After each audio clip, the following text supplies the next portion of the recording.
Bismillahirrahmanirrahim. Welcome to online education, ninth class biology, chapter number 8 nutrition and lecture number 4 components of human food. आज के इस lecture में हम discuss करेंगे कि इंसान को जो है वो खुराक के हवाले से कौन कौन से ग्रुप्स की जो है वो ज़रूरत होती है, वो कौन से अहम ग्रुप हैं जो इंसान की खुराक में जो है वो अहम किरदार अदा करते हैं और कितनी मिकदार में जो है वो इंसानों को चाहिए होते हैं। लास्ट लेक्चर में जो है वो हमने डिस्कस किया था कि खाद्य जो है फर्टिलाइजर जो है ये प्लांट्स के लिए जो है वो इतनी ज़्यादा अहम क्यों होती है, ऑर्गेनिक और इनऑर्गेनिक फर्टिलाइजर्स में क्या फ़र्क होता है, कौन सी पौधों को जो है वो फर्टिलाइजर जो है वो जल्द अवेलेबल होती है और इनके हेल्थ हैजर्ड के हवाले से, इन्वायरमेंटल हैजर्ड्स के हवाले से कि ये माहौलियाती मसाइल का किस तरह से सबब बन रहे हैं, माहौल को किस तरह नुकसान दे रही हैं ऑर्गेनिक और इनऑर्गेनिक फर्टिलाइजर। ये सब हमने डिस्कस किया था लास्ट लेक्चर में। ऐसे वो तमाम स्टूडेंट्स और व्यूअर्स जो मेरे चैनल पर नए हैं तो उनसे गुजारिश है कि मेरे इस चैनल ऑनलाइन एजुकेशन को सब्सक्राइब कर लें, लाइक कमेंट और शेयर भी करें, प्रेस कर दें बेल आइकॉन को ताकि आने वाली तमाम लेक्चर वीडियोस, जॉब्स इंफॉर्मेशन और एडमिशन अपडेट्स आप तक आसानी से पहुंचती रहे। तो कंपोनेंट्स ऑफ ह्यूमन फूड की बात करें यानी इंसानी खुराक के जो ग़िज़ाई ग्रुप है उनकी अगर हम बात करें तो इनमें अहम ग्रुप्स जो है वो कार्बोहाइड्रेट्स हैं, लिपिड्स हैं, न्यूक्लिक एसिड्स हैं, प्रोटीन, मिनरल्स और विटामिन शामिल है।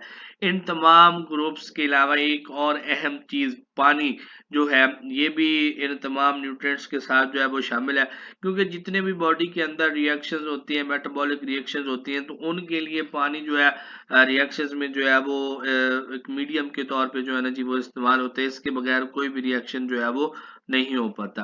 तो इसलिए इन तमाम न्यूट्रिएंट्स ग्रुप्स के साथ साथ पानी जो है वो भी वाइटल इंपॉर्टेंस रखता है, अहम किरदार अदा करता है जिस्म के मुख्तलिफ मेटाबॉलिक रिएक्शंस के अंदर। इंसान और दूसरे जानवरों की जो ग़िज़ाई ज़रूरियात है इनकी अगर हम बात करें तो ये प्लांट्स के हवाले से बहुत ज़्यादा कम्प्लेक्स है। पौधों की निस्बत ये ज़रूरियात जो हैं ये बहुत ज़्यादा पेचीदा है। तमाम जानवर जितने भी जो है इनके लिए एनर्जी का जो बुनियादी सोर्स है या वो सोर्स जैसे फौरी इनको एनर्जी जो है वो मिल जाती है तो वो कार्बोहाइड्रेट्स है। अब कोई जानदार जो है सॉरी जानवर जो है चाहे इंसान है, ये जितनी कैलोरीज जो है ये इस्तेमाल करता है डेली की, इन इसका जो 2/3 हिस्सा है, 2/3 जो है ये कार्बोहाइड्रेट से आता है।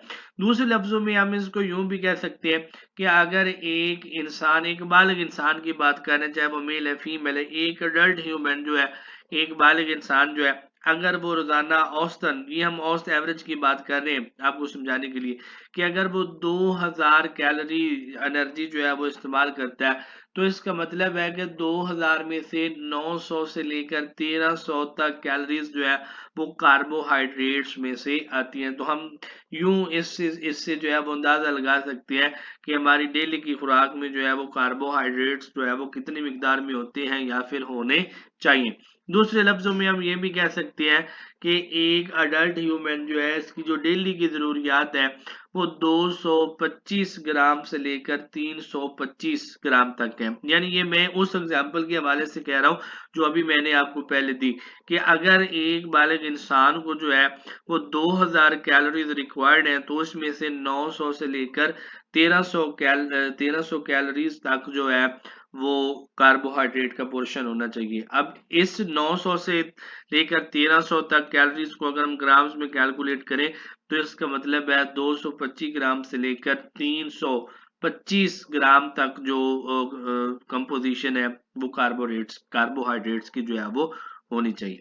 सबसे अहम कार्बोहाइड्रेट जो है ये जी ग्लूकोज है, जो खुराक में इस्तेमाल होता है। इसके जो दूसरे कार्बोहाइड्रेट्स हैं जिसमें माल्टोज है, लैक्टोज है, सुक्रोज है, स्टार्च वगैरह जो है वो शामिल है। कार्बोहाइड्रेट्स क्या है, 1 ग्राम से जो है जी हमें 4 किलो कैलोरी एनर्जी जो है वो मिलती है। इंसान कार्बोहाइड्रेट्स को जो है, अब वो कौन से ज़राए हैं, वो कौन सी खुराकें हैं, वो कौन सी फूड्स हैं, अगर इंसान खाता है तो उसको जो है वो कार्बोहाइड्रेट्स उसकी बॉडी को जो है वो अवेलेबल होते हैं। इसमें रोटी है गंदम की बनी हुई, गंदम में जो है वो सबसे ज़्यादा कार्बोहाइड्रेट्स होते हैं। इसके अलावा सवैयां से तैयार करदा आटा है, फलियां, आलू, भूसी और चावल वगैरह, ये वो तमाम फूड्स हैं जो इन रिच हैं कार्बोहाइड्रेट्स के अंदर। अगर हम इन फूड्स को खाते हैं तो इसका मतलब है कि हमारी बॉडी जो है वो कार्बोहाइड्रेट्स को इनटेक कर रही है।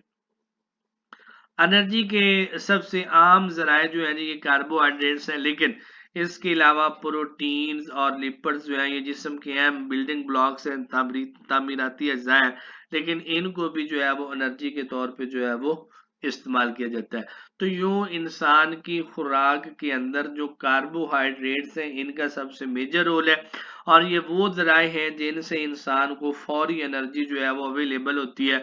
और अगर हम कार्बोहाइड्रेट्स का 1 ग्राम जो है उसको इनटेक करते हैं तो इसका मतलब है कि हमारी बॉडी जो है वो 4 किलो कैलोरी एनर्जी जो है वो ले रही है। और मेन जराए जहाँ से जो है वो हम कार्बोहाइड्रेट्स को ले सकते हैं, इसमें गंदम है, चावल है, आलू है, भूसी है, फलियां है।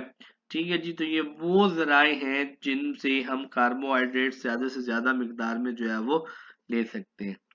हमारे इस चैनल ऑनलाइन एजुकेशन को सब्सक्राइब करें, लाइक कमेंट और शेयर करें, प्रेस करें बेल आइकॉन को, ताकि आने वाली तमाम लेक्चर वीडियोस, जॉब्स इंफॉर्मेशन और एडमिशन अपडेट्स आप तक आसानी से पहुंचती रहें।